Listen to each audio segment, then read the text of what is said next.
How's it going, everybody? I'm Jackson Maddox. I'm Taylor Freest. And we are back with our second episode of the Garden Groove podcast. We can't wait for you to see it. This time we had Dan Ainspan on. I met Dan when I first moved to Nashville. Maybe, when would that have been?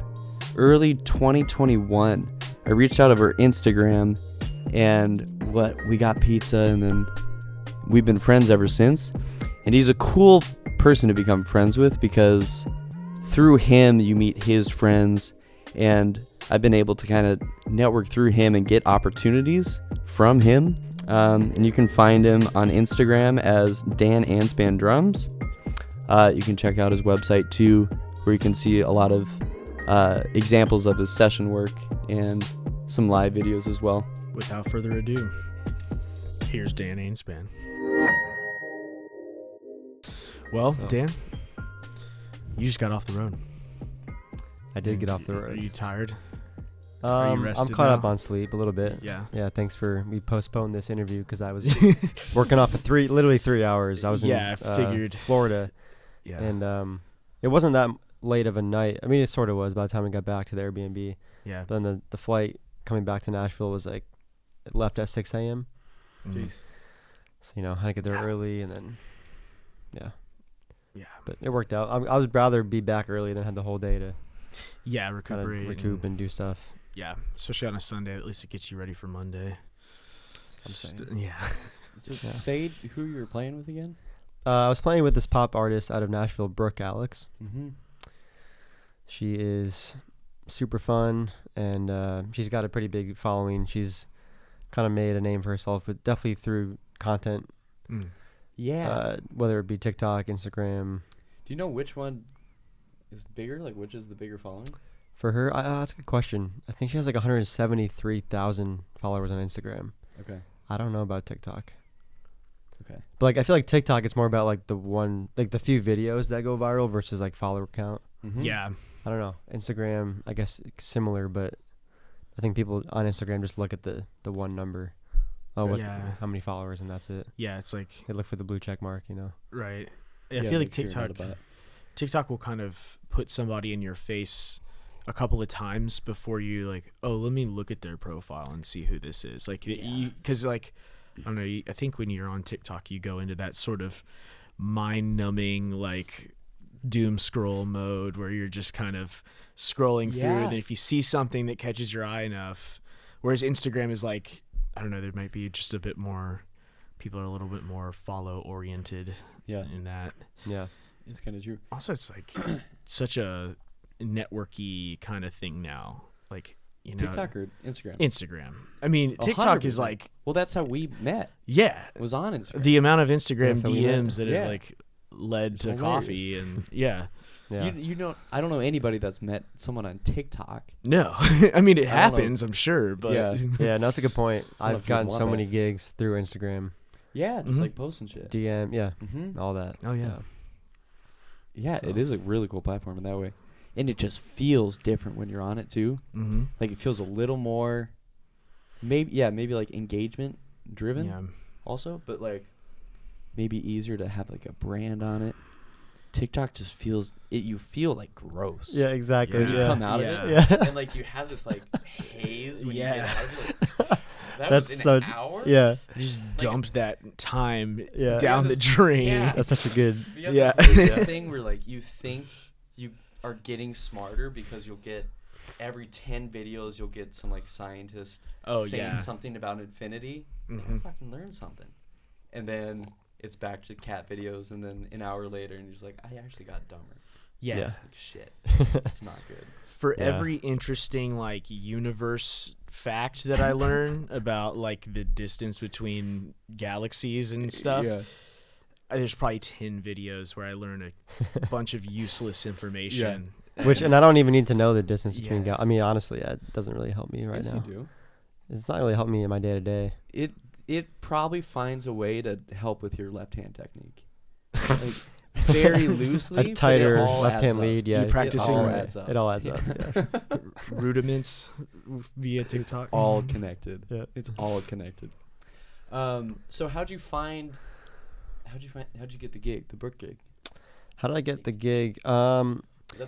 So, yes, I mean, so many of these stories are the same kind of thing, like super random. I mean, I had known Brooke. I met her like similar friend groups with my girlfriend, just within the songwriting scene here in Nashville. So like I met her at different parties, and but then like a year later, which is now like a few weeks ago, maybe it was like 2 to 3 months ago, she texted me just out of the blue, just asking if I was available for 2 upcoming dates.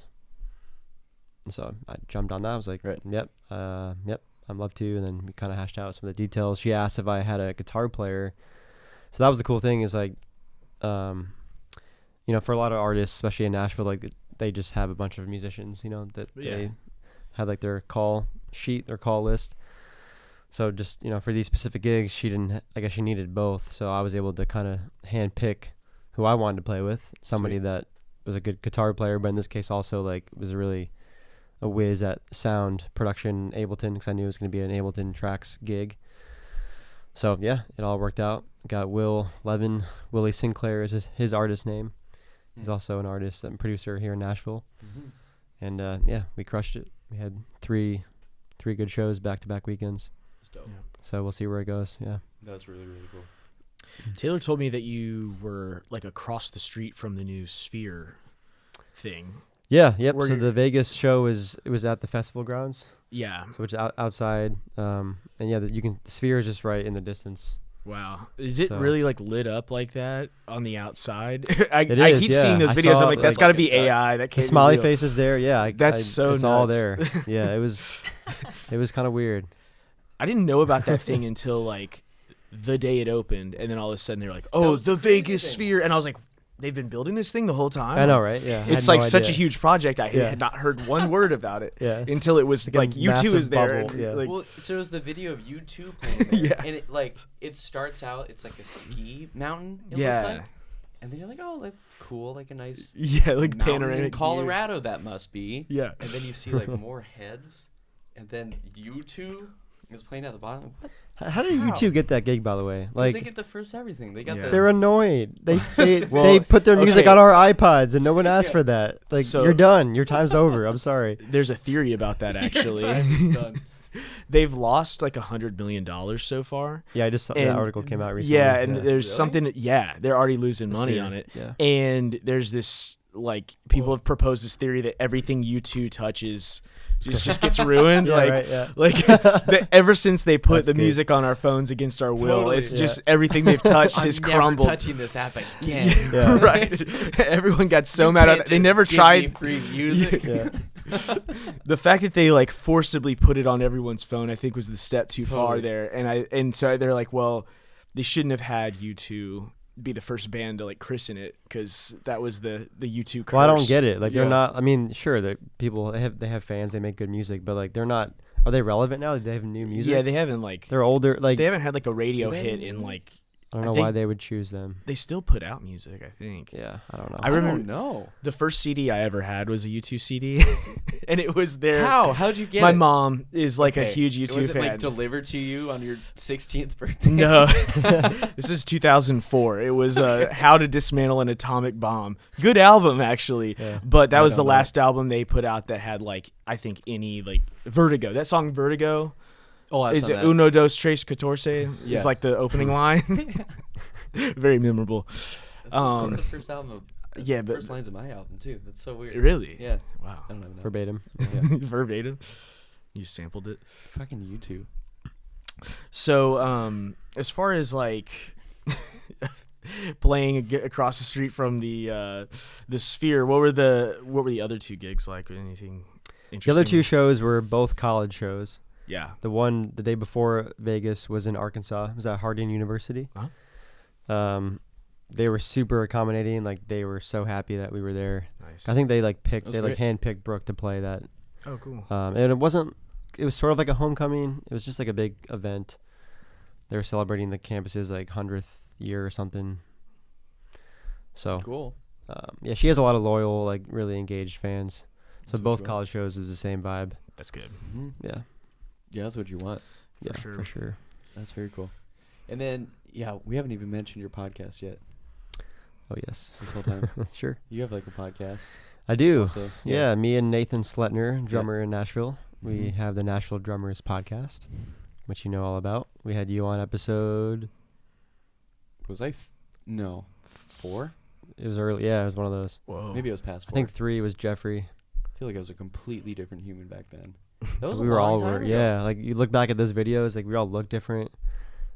Everything's different. Yeah. Time's moving fast as hell. It's weird. Cause we've been here, you're maybe 3.5 years? Yeah. Holy shit. I know. You're like 3 days.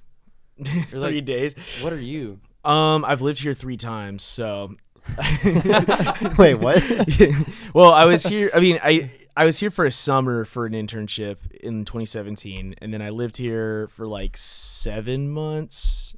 Yeah, I was doing an audio engineering program. Yeah. And then I just, on a whim, sort of moved to Denver, and then I lived there for 2 years, and then I moved back in May. So this time I'm probably going to be here for a while. Yeah.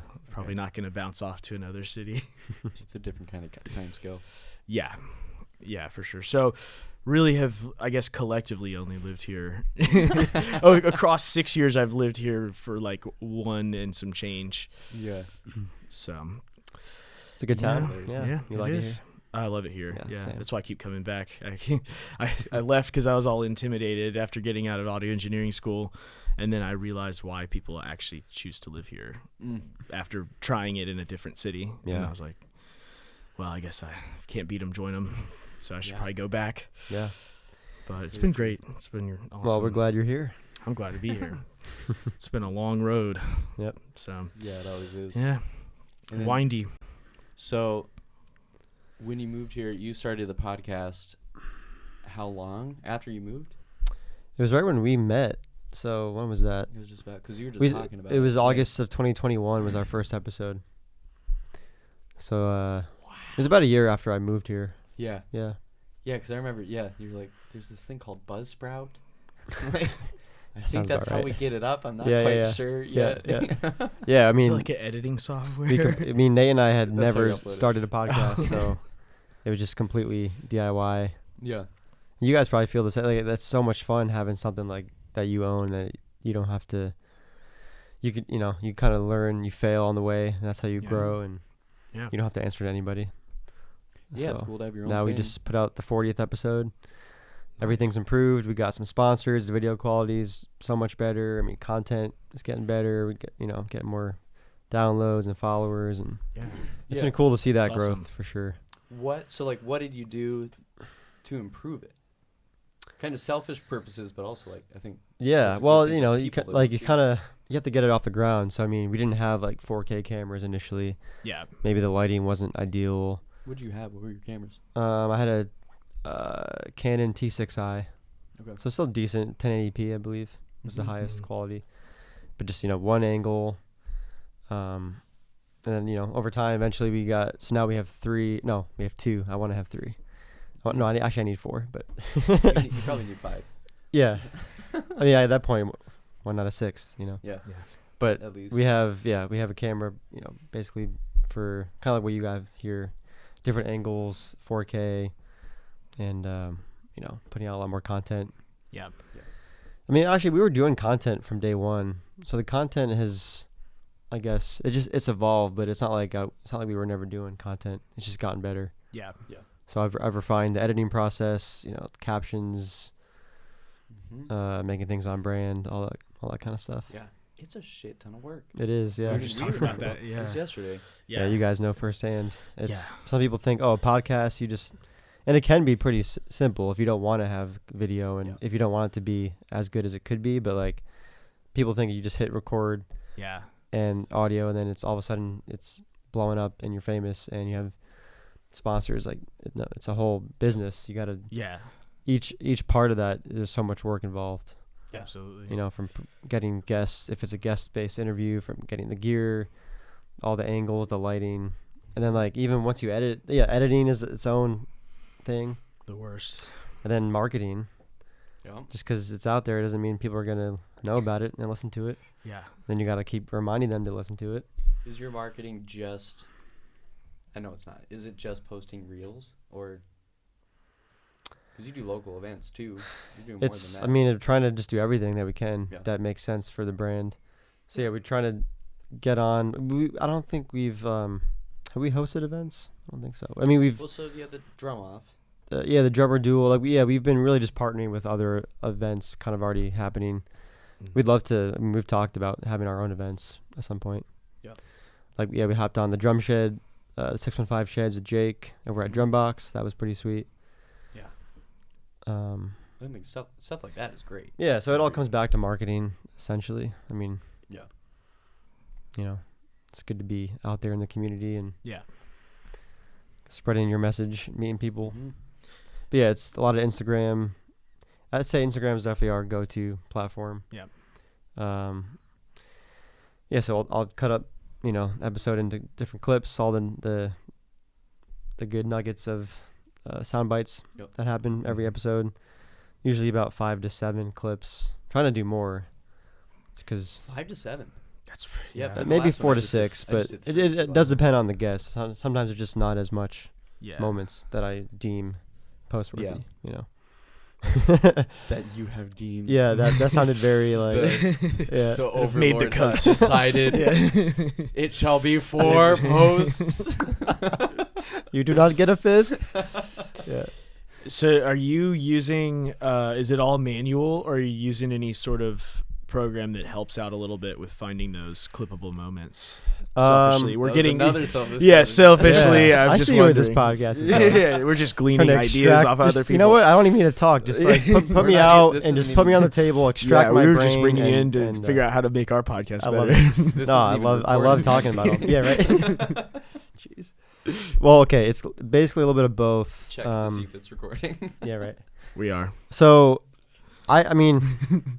Yeah, as I said, it really has evolved since we started. At one point, I did have a producer here in town, which was great because that was alleviating all the editing for me. Yeah.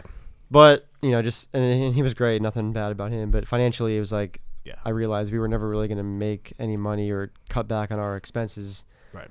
And like I was already spending the time to edit the video. Like he was basically doing the audio, I'd get the video back, or I'd get the audio back, then repeat all those edits. Yeah. Like I might as well just do the whole thing and find a more efficient way. So now, and I've told you this before, like my process, I use basically the audio is coming into Logic Pro in a template. Yep. I spit it out of there. It's printed. It's basically done. Put that into Final Cut with all the cameras. Yep. And then from there, I actually edit the episode. Because then I can do a blade edit and it cuts everything. Cuts the video and the audio. Right. Have you thought about any of the AI? Well, I'm getting there. Hurricane out there? Yeah. Well, sort of, yeah. So then we use Descript. I don't know if you know that. You were telling me about software. that yesterday. Yeah. That's what I use for... So one thing I'll mention, this is really important.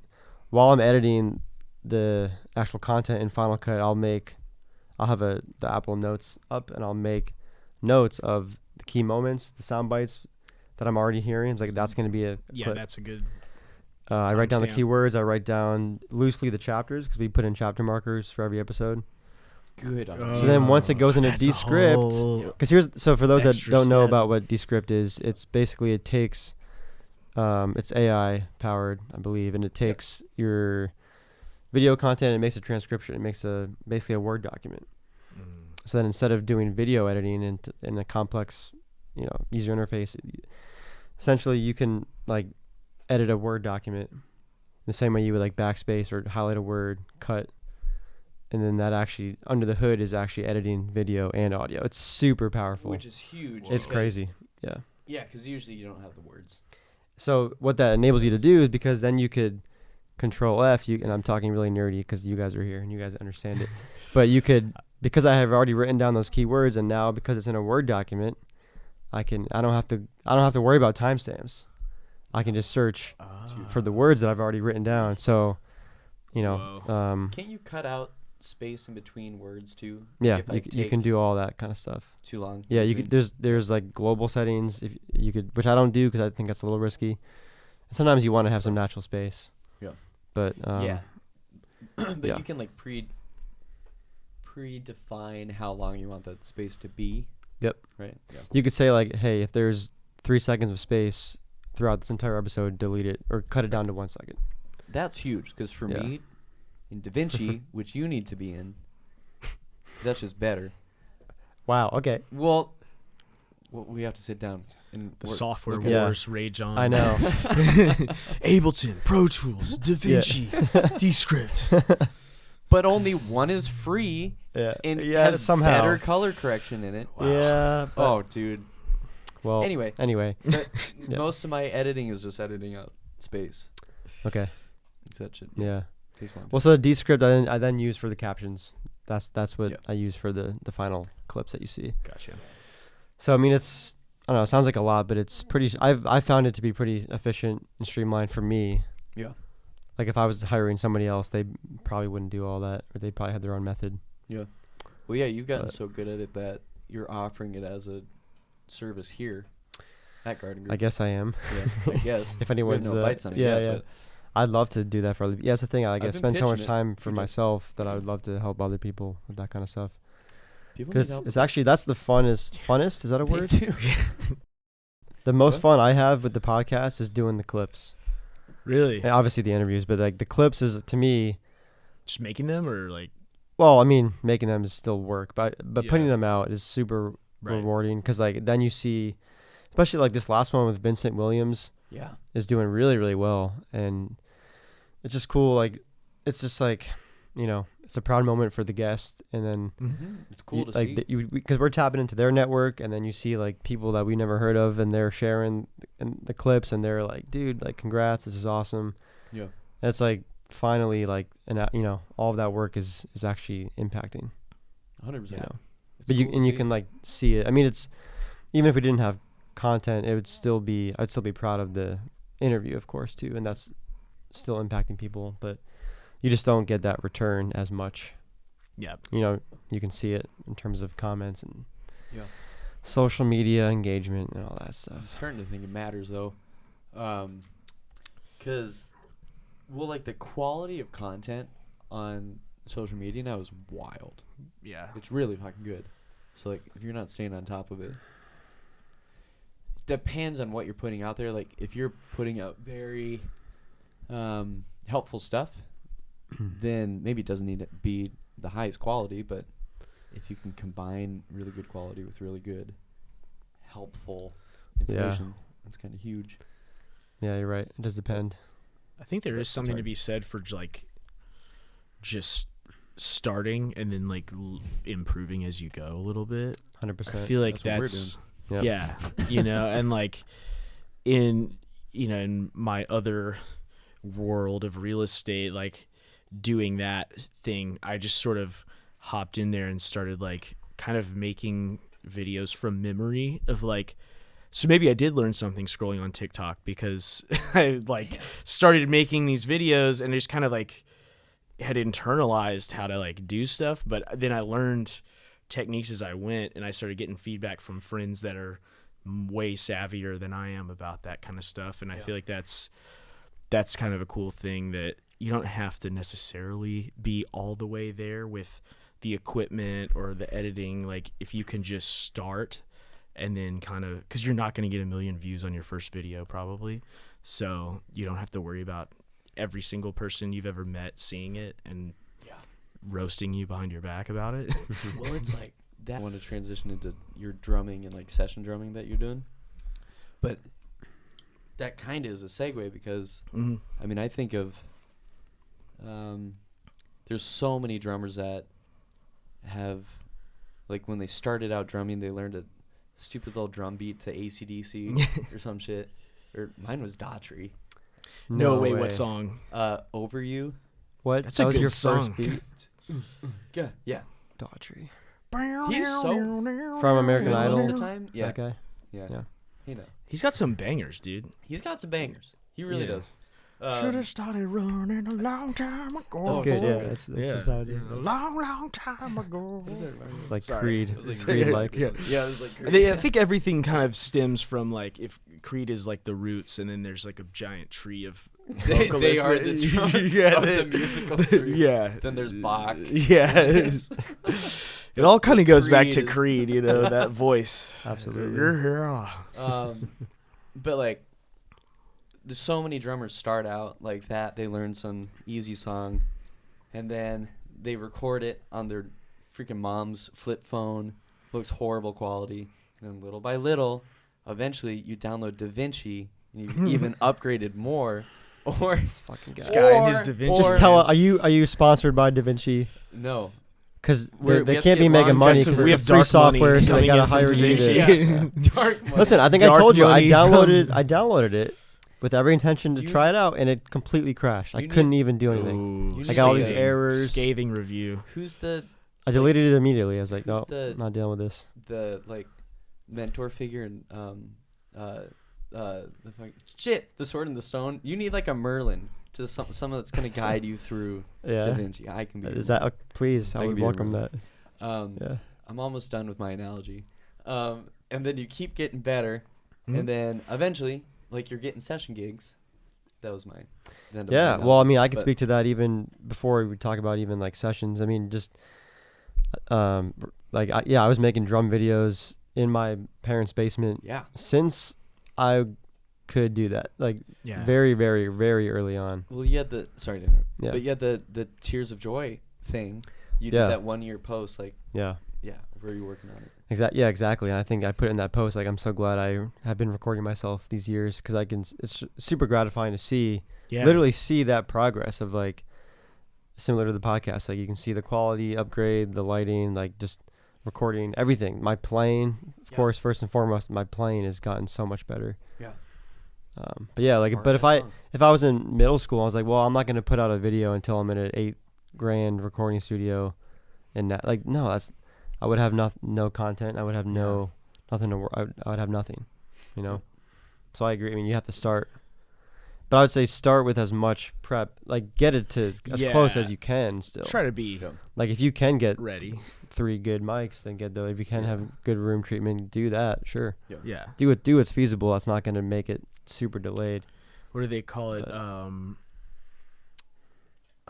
I'm gonna blank on the term, but it's basically analysis paralysis. That's what it is. Where Mhm. you plan to plan to plan to plan, and Yeah. you just keep saying, "Well, I just need to get this, and then I'm ready." And it's like sometimes you just have to not be 100% ready, but mostly there, and just go for it. Yeah. And then you're like, "Oh, I'm doing it." Whoa, you know. It's like- Totally.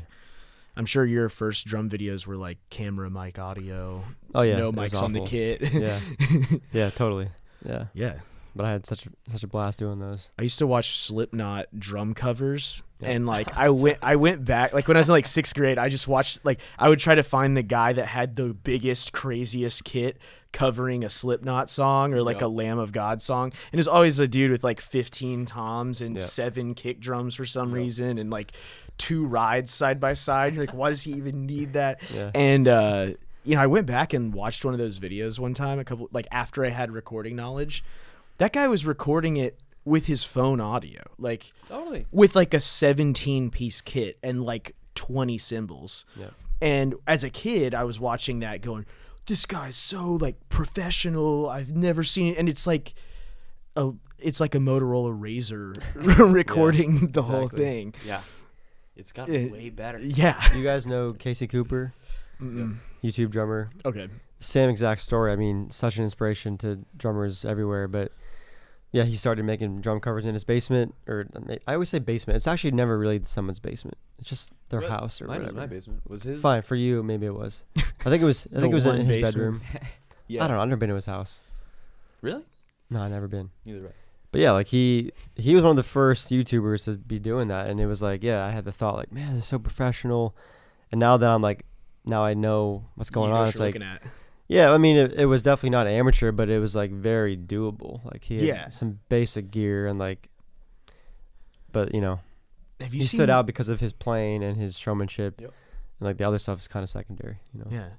Have you seen that microphone that I can't remember who makes it, but it clips onto the kick drum, and it's got like an omnidirectional It's the mic in Yamaha it? ED1 or the EAD, right? I have no idea. Yeah, I think that's what it is. It's It's like designed one- to pick up the whole kit. Yeah. And I've seen guys post videos on TikTok of themselves drumming with no mics on the kit, with just that.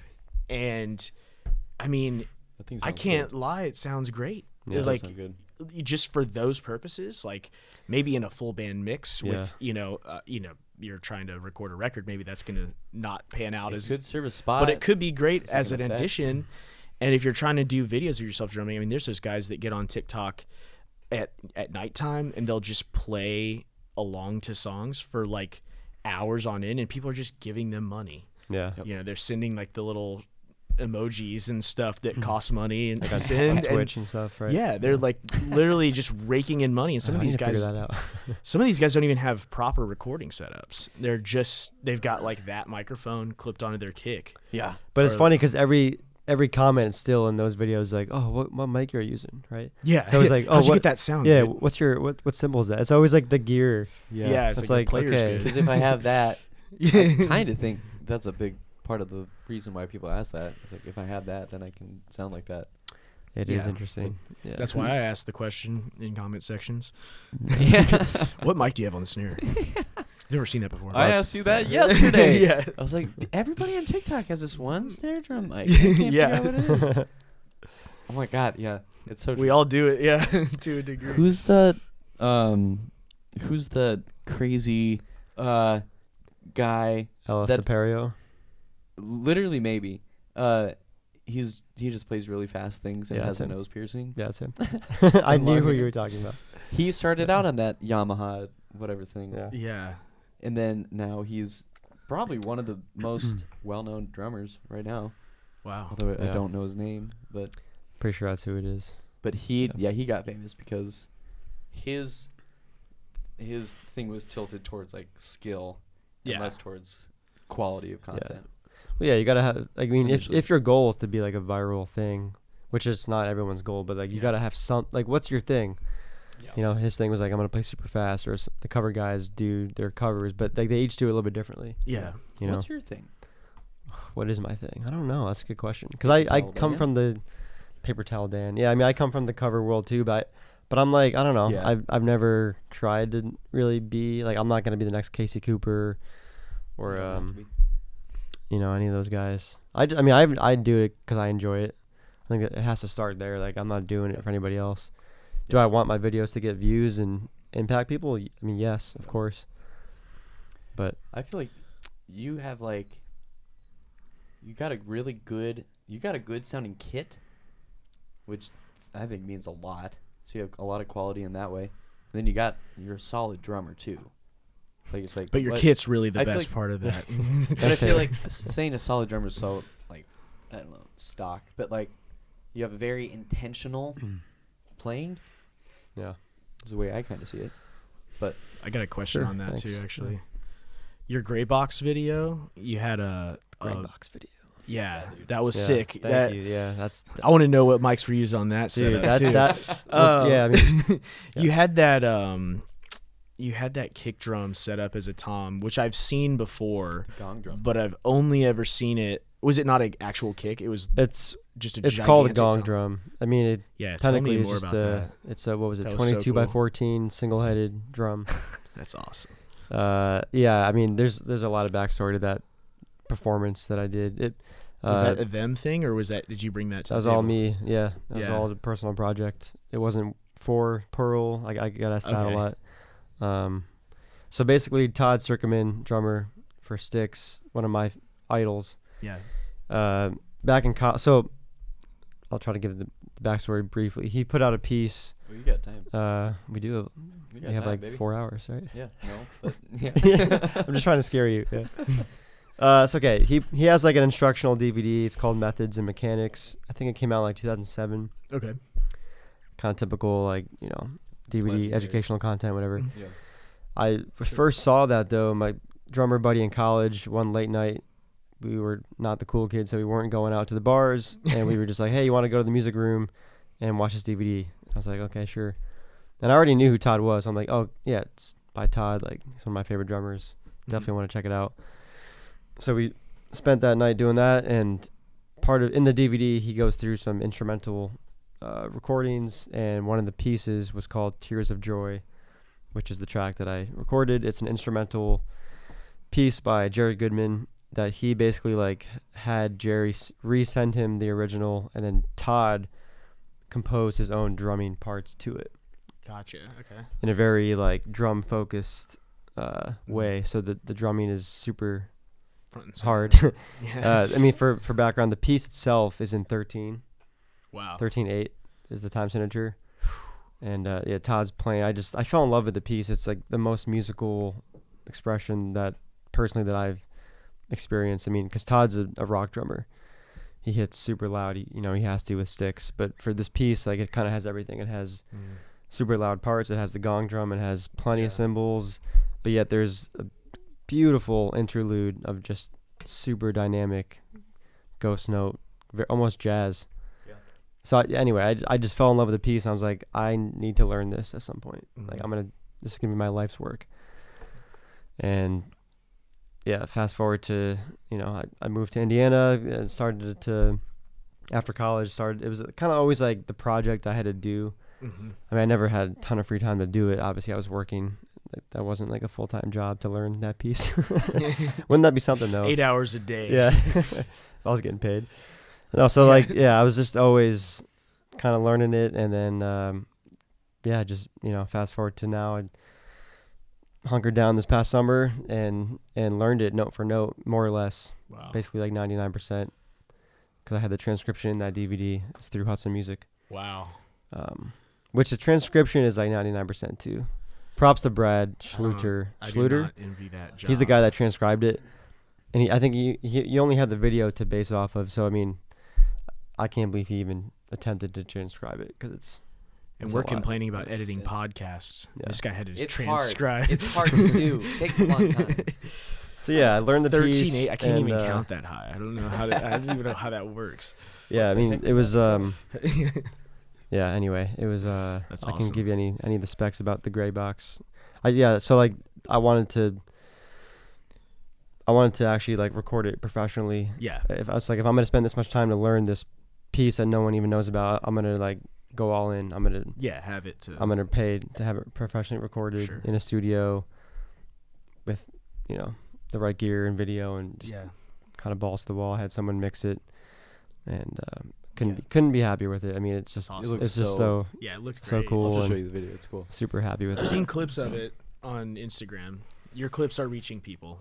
Sweet. If anything, they've reached me. Cool. And it looks really great. And that gong drum just looks so cool there. Yeah. I've definitely seen that's that. an homage to Todd's setup, because that's Really? his standard, or he's known for that kind of a setup, and that's what he uses in that in that video.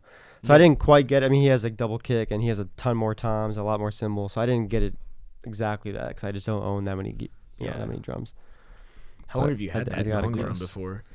I literally, it came together. No, like I literally, the crazy thing is, like, I didn't own that gong drum until like a week before. So I had to learn the places where it was in there. Yeah, I mean, I just kind of, that's what's crazy, is like learning this piece, even back to like Indiana, I was in a storage unit. That's like a 5-piece drum set. And here I am trying to learn a piece that requires like 12 drums. So I mean, even that, it was like complex. The setup alone was like super. I mean, that for me, part of it is like the journey. And it's almost like sadness now that it's done, because I really enjoyed just like, I mean, I'd be in the studio here in Nashville. Sometimes I'd go in 11 o'clock at night and just hunker down, and just like, I'd be there for like 2 hours. Yeah. It's like Sisyphus got the rock to the top of the hill finally. Yeah. What the heck do I do with this rock? Yeah. It's like, what do I do now? Yeah, we would go to shows and be like, oh, what you up to? You're like, oh, I'm going to practice this freaking song. I'm like, I'm going to bed. Yeah. But it was just super fun, like just almost therapeutic, being by myself and just learning it, and it was super enjoyable. Yeah. What a cool project and thing to like set your mind to. Very specific like goal. That's cool. Yeah, and it's it definitely does still serve as like a portfolio piece. Like it's is it gonna get me a gig? Maybe it actually maybe could, but if you can play that song, you can play it. Yeah. I had no idea there was so much lore behind the Gray Box video. That's so cool. Yeah, and then Gray Box, I mean, can't say enough good things about Cody and in the studio. He was super amazing to work with, and the studio is beautiful.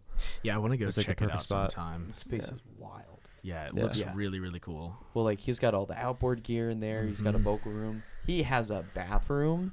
We don't have that. That's a luxury around these parts. It is. You sort of do, but you kind of have to know somebody to let you in. You gotta know the guy that lives in the house over there. Rhiannon's the gatekeeper. Just throw a rock. She only allows access. I need to go back to Cody and ask him, because he had, speaking of like the setup, he had SM7Bs on the floor toms, but he purposely had removed the what is it called? Filter, the foam. Yeah, I've seen that. I had never seen that. It's pretty typical if it's a non-vocal application. I think there's the thought process behind that is that you're probably losing a tiny bit of high end, putting the muffling in front of it, which is great for, plosives and stuff like that, and plosives and sibilants. I've never heard sibilants. Plosives. I've heard that's you do it when you say the word plosive. Yeah. Sorry to the people listening. I'll put a de-esser on. Yeah, I'm going to be mixing this. But, so I think it helps with that. And then if you take it off, in a lot of, like, recording applications that are not vocal, if they're using a SM7, they'll just pop that thing off. No real need. Yeah, I mean, it sounded great. Yeah. I have no complaints. Yeah, it definitely sounded great. I've seen people do that on. There's Nicky Bags. Do you know that guy? Yeah, that guy's insane. He's out of his mind. It's a wild in a good name. way. Yeah. He's been big for a pretty long time. Like since Instagram really popped up, he got famous. But he always uses the SM7B on the snare without the fuzzy. Oh, on the snare. On the snare, yeah. Mm. Which I would see, Yeah, and he I've seen that tunes his drum high, which might be why he wants to boost that low end. Yeah, he does tune it high, but I don't think you would want that kind of mic if you're tuning it low. Yeah, the first studio I interned at used it on the hi-hats, and then I've done that. Yeah, and then Alabama. This is the deep lore. Alabama Shakes on SNL. Which makes me suspect that this was used on the Sound and Color record, which Taylor and I are nerds about. I got him to be a nerd about it with me. You got me to be a nerd about that, yeah. They used them as overheads over the drums. The SM7Bs? Yeah. Huh. Why? It was on their SNL performance. Interesting. And if you listen to the record, the drums are very clunky. They're very mid-rangey. There's not a lot of high end. And I suspect that might have been the overhead choice as well on the record. Yeah. Which would explain why they would do it live, because otherwise that's not something that anybody would just reach for. Yeah, right. It's got to be requested. Even for a live performance, normally the guys running live sound are just going to throw their regular stuff regardless of what the record sounds like. Yeah. They're just going to make it sound like a kit. Yeah. I heard an interview with a man, and I don't know who it was, and the question that was asked was, what's the most exciting thing happening in mixing right now? And he said 300 range. Everything that's happening there is all the cool stuff. So in the Marcus, the new, I think it was 300 or something like that, but the new Marcus King? No, Mumford. Oh yeah, there's a lot of cool mid-rangey, I think it's mid-range, interesting, I don't know. Stuff happening there. And then same with the Arcs, Alabama Shakes, Black Keys. There's a lot of cool mid-rangey stuff. That's interesting about the 300 thing, because I find that the 220 to 270 range I always kind of hate on like a kick drum. I feel like it's sort of, it gets in the way of the more pleasing to the ear, like low end stuff, and then the stuff above that. But 300 could be kind of a magic range that, especially in the right context too. Yeah, I don't know. Like that's really interesting. Maybe all. I'm gonna have to go. I might have to go solo. Like 300. It would not be a weird thing for me to get that wrong. Everybody boost 300 on your next mix, and it's Taylor's fault if it doesn't sound good. You're just not doing it right. You're just not doing it right. Yeah, that's an interesting thing. Yeah, I think that's one thing that I always find myself kind of coming back to is like never write off a certain frequency too soon or like assume that it's Right. always going to be bad, because there is some truth to like sometimes you want that, you know, sometimes on a great guitar sound there's like very little high end on it when you might think you want like a real sparkly top end Yeah. or something, you know. Yep. That's just one example, but Yeah. I guess If it sounds good, it sounds good. yeah, you know? exactly. I trust your ear. Yeah. You said that a few times yesterday too. Yeah. Yeah. Yeah. If it sounds good, then it is good. Yeah. Yeah. Do you mix your stuff? I think I know the answer to it, but So for back to the gray box video, I hired a mix engineer, Mark Nemich, who I never met, but was referred to me and just a bunch of emails later, and he crushed it. So props to. it did sound good. Yeah. Nice. Thanks to him. But yeah, no. Otherwise, I mean, for the lower budget for the day-to-day content I do, yeah, I mix all my stuff. Yeah. So And your Logic. Logic. Do you do? Yeah. I came from Pro Tools though, Yeah. Oh really? but Why'd yeah, you switch? well, like in college, because I have an audio engineer background, minor, and I was like technically I'm Pro Tools 12 certified or 10 or something. I don't know. I don't use it anymore. Yeah. I switched probably, I don't know, 5-6 years ago. Okay. Yeah. Yeah. So to me, a lot of people that will listen to this podcast are probably trying to make content and make it quality. You're kind of like the king of good quality content. Oh no, I'm not the king. No, you're pretty freaking good Wow. at it. Like, Thank you though. You're, in my mind, like the branding guy. Like you're really good at a consistent look. You have a color palette, which we've talked about. Like that is important. Yeah, yeah. It's Huge. totally looked over a lot, Mm-hmm. but a color palette goes Yeah. a long way, which you're really good at. But then you're also Mhm. good at. You're good at consistency, and you're good at your videos look and sound good. Thanks. I guess if like you're welcome. If someone is starting out, or maybe they've already kind of started out that world, what's a good go-to if someone's trying to upgrade it? Doing your own mixing? Yeah, I going mean, it all video depends first, on. I would just like, so kind of a devil's advocate to what we were saying, but still just like start, right? But then like, but also, the devil's advocate to that is you have to still be thinking about all those things, and you probably should have some game plan. Yeah. Because if you're just throwing up videos without any sort of strategy, You should be improving every time. yeah, and it, like even little things like you said, like a color palette, and that's more applicable when you have like a logo and stuff. Yeah. But then, like anybody could literally choose. You don't even have to have a logo. Like if you have a drum set, you could literally take a picture of it and find the hex color online. That's your color. You know, so I mean, obviously red's my color. Everything I do is like my website is literally the red for my drum set because I did exactly what I just said. Created a logo from that. Everything's everything's the same with the Nashville Drummers podcast. We hired someone to create a logo, and it's like the orange, but I have the orange and the font, and that's where Descript is great because I can upload the custom font too. So it's all looks the same because it is, you know. But for someone that's just doing like, are you talking about like a musician or just like I'm kinda personal thinking drummers. content drummers? Yeah. Like I can think of actually a few people that have come in here that are trying to figure out how to do better quality content. You know, like people getting friends to hold a camera for them, stuff like that. They're doing that to upgrade their content. Or Oh, I see. Yeah. Mm-hmm. Yeah, I mean, that's the thing, especially if you're in a city like Nashville. I mean, utilize the people in your, yeah, like, it's very true. especially here. I mean, we live among some of the best videographers, photographers. Yeah. Like, I still think, I mean, everyone's different. I love doing everything myself and having that control. But, like, it's a wasted opportunity to not, like, throw some money and hire someone, hire a friend. I mean, it's good networking, too. And then you could, then when you post that content, you can tag those people. They're going to share it. Then you're growing your following that way. You can bulk it too, just like spend like even just like an hour recording with a really good videographer.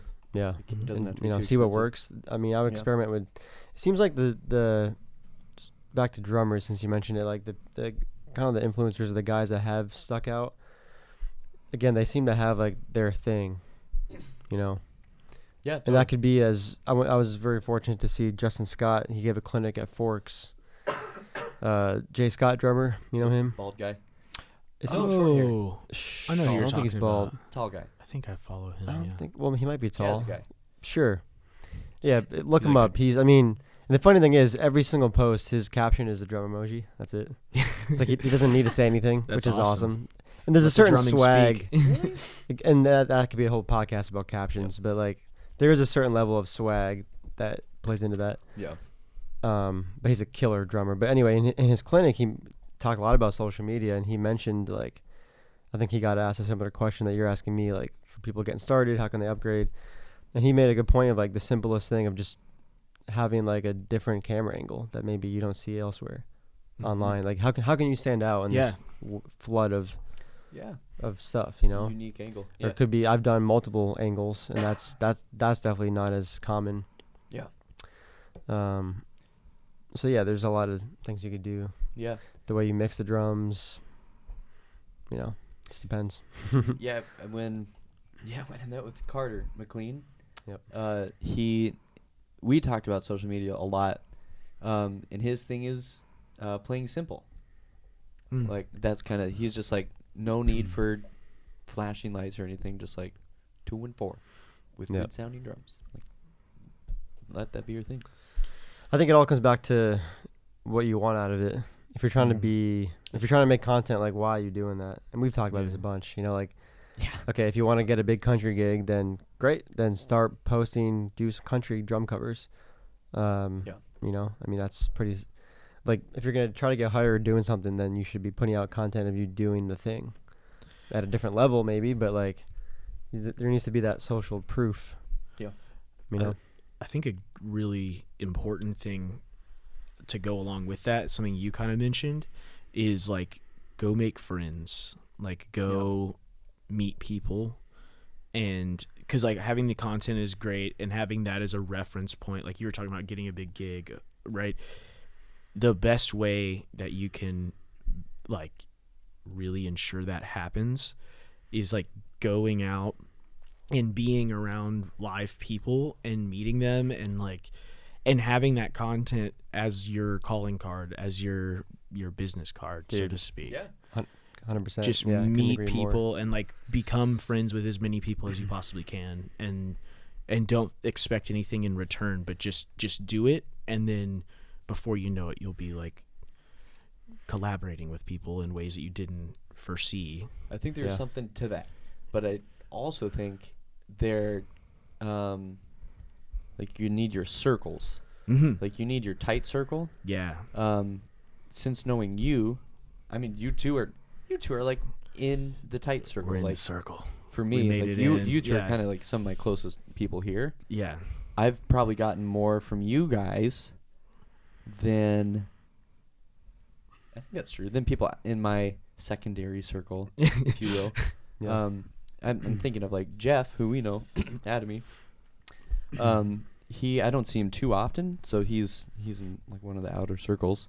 Yeah. I love the dude. But so he's handed me gigs too. Yeah. So, but I kind of think most of it comes from your inner circle. Yeah. Yeah. I don't know how true that is, but that's how it's. I think it's a seen for me. balance. What is Like it you said about the business card. Yeah. I experienced that. I still experience that, but especially when I first moved here, like I'd go out to writers' rounds, and like it was always like, oh yeah, what's your Instagram?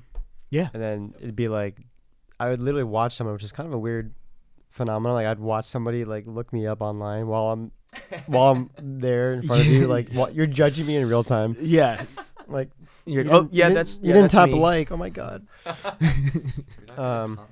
Yeah. So I don't know. I think that's kind of weird. Like, follow me later. Just anyway. I don't mind it. I haven't got, but I get that though. It's a little invasive. That's just a funny thing. I'm realizing. It's kind of like a mini diary. Yeah. Yeah.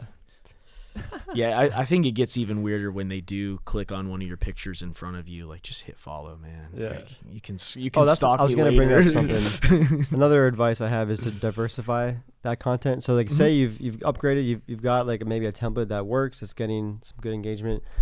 That's great, but then like eventually it's gonna decline because you can't just do the same thing over and over. Yeah. You know, like I would suggest making like bulk content and then like still diversifying the way you put it out. Sure. But even like it doesn't have to be that complicated. Like I've actually found that photos can be pretty on Instagram. Yeah, exactly. Well, I feel like they don't work as well Yeah, and I don't post photos on TikTok, but you can post carousels now. Yeah, I never do it. But like again, back to having a network and hiring people, and like making friends. Like I have some really close photographers, and I'm always looking for like if I have a show, I'm hoping that there's a photographer there. Maybe I'll hire my own, and that can be that content can last you a while, you know. And a photo can be used in so many different ways, you know. And you can put it on your website. I really agree with that one. If you don't have a website, you should get one. I knew a guy in Colorado, a rapper that I used to record. This is a look. This is the perfect example of what you're this. talking about. Okay, so he went on this vacation, and he'd come into the studio, and he would always be like, "Oh yeah, dude, I just lie on social media." And he's like he's like, "Dude, people will believe anything, man. Like I'll just lie, and they think you're like some, you know, big rapper or whatever." And I was like, probably works. I thought that was so funny, and I was like, man, he just doesn't even care. Like he'll just say it. And he went on this trip to Atlanta, and they had like 2 nice meals, rented a car for one day, like a Hellcat or something, and did a 2-hour studio session. And he was posting about it for a week straight. He gets in the studio like the following week with me, and I'm like, man, dude, that was a long vacation. And he's like, oh, dude, I've been back for 5 days. I was like, how long were you over there? And he's like, oh, I was there for the weekend.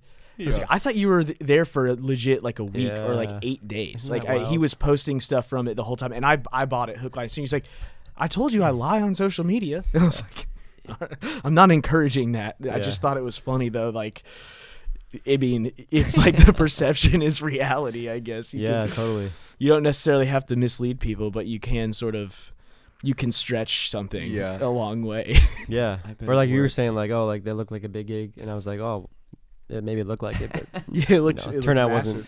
I don't know. I still do think that is a big gig. Maybe not like, I don't know, the way it looked like a big gig to me. Yeah.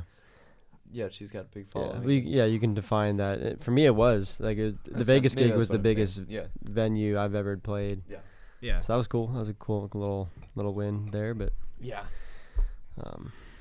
totally lost what I was gonna say. Yeah. Dude, you could totally lie on Instagram and it would work. Yeah. Well, people do for a little bit. Yeah. It's probably gonna work in the short term. Well, if you keep it vague enough and you don't go too ambitious with the lie. Yeah. You know. That is true. You can turn a 3-day vacation into an 8-day one if you space your content out correctly. Yeah. I do feel like you have a window though. Like for sure. You can post like for the round table shit or like with your Tears of Joy video. Like I bet you could post that for months. Well, that was a big event. So maybe that's kind of different. Yeah. Well, that's just it though. I'm going to have content. That one video. Yeah. I'm going to have content for years, honestly. I hired... Shout out to Chaz Mazzotta. He sent me like literally hundreds of photos, like more than I asked for. He's great. Wow. Like hundreds of photos. Yeah. He was like TMZ. So now I have video, I have clips, I have transcriptions, I have photos. Yeah, you're set. I'm good. I mean, that's pretty cool. So I think drummers, back to your question, I mean, think about that. Like, it doesn't have to just be like content you're creating, but how can you cultivate content from your actual activities?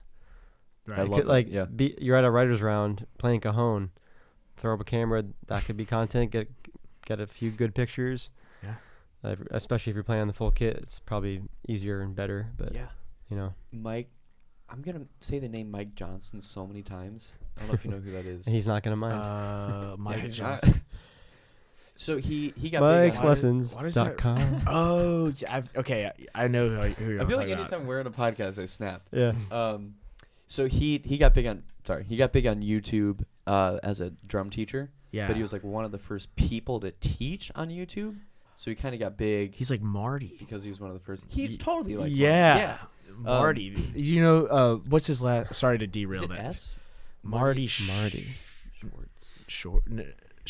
The Schwartz. Yeah. Sounds very Jewish. He very well. He might be. be. I can say that because I'm in the tribe. I know. I'm almost in the tribe. You're almost. Yeah. I hang out with the crew. You do. Yeah. We don't have to go there. Yeah. You're a welcome guest. But whatever. Yeah, Mike he's that, and he's really good at content. None of his posts are the same, and he'll post changing a drum head, and it looks amazing. Yeah. It's like multiple angles of him turning a drum key. And then slow-mo of him taking it off.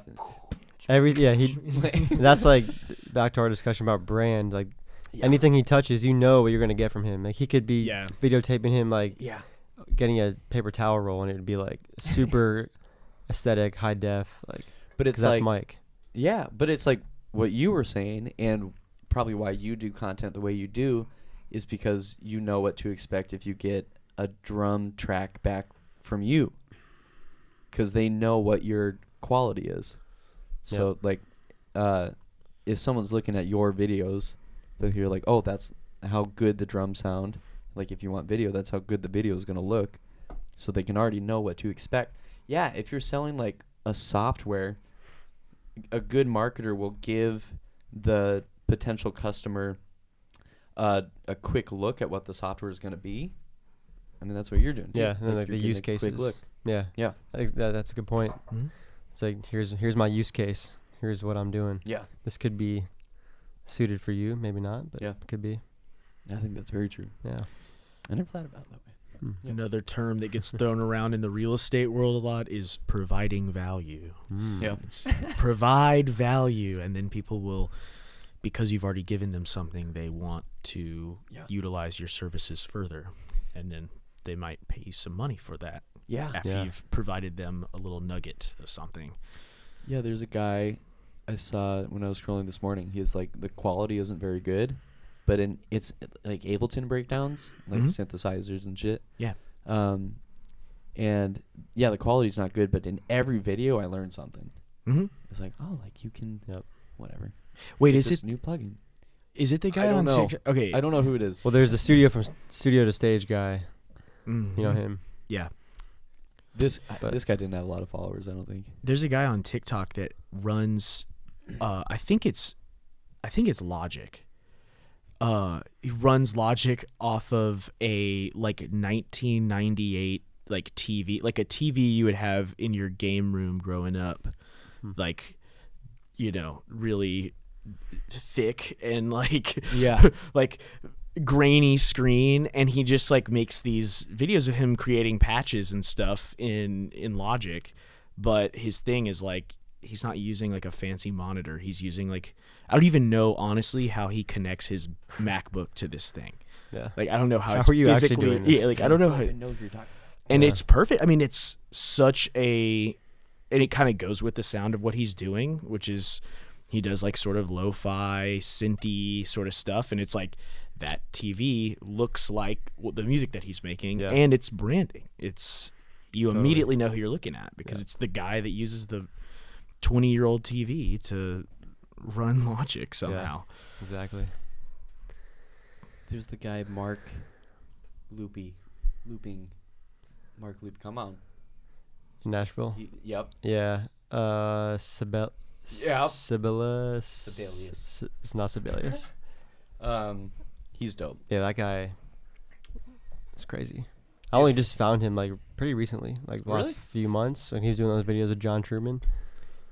That's John. Yeah, I gotta get John in here. Yeah. I talked to him a while ago.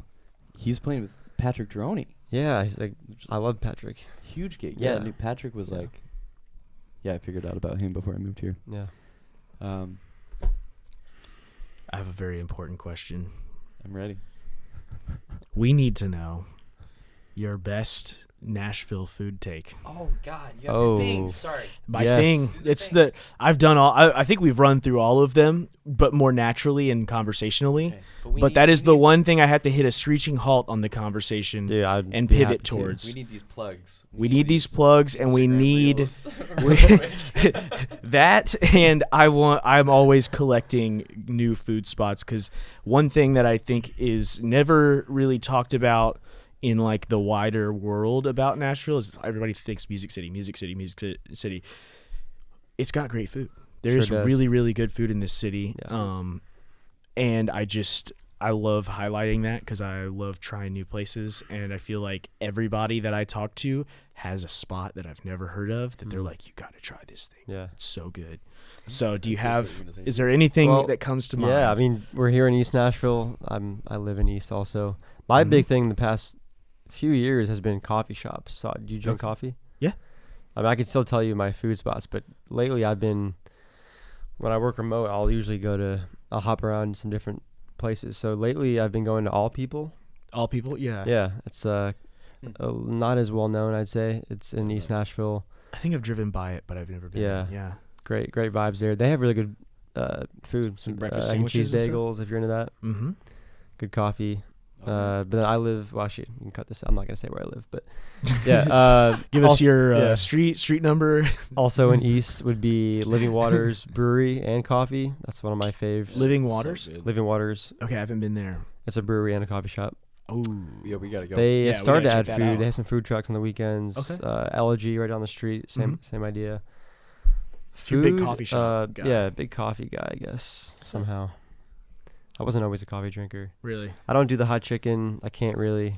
Yeah, it's pretty intense. I like Pharmacy. It's They hot. have good burgers. We've been there a bunch. Yeah, you're a pharmacy. The Dan pub. has a pharmacy shirt. Mitchell. Yeah. I have a Mitchell. that the employees don't even have, and they thought I worked there. Yeah, that's right. That's right. People are trying to give you. I Their walk in orders. there like they bow down like, oh, we had no idea you were 10 You year. own the place. Yeah.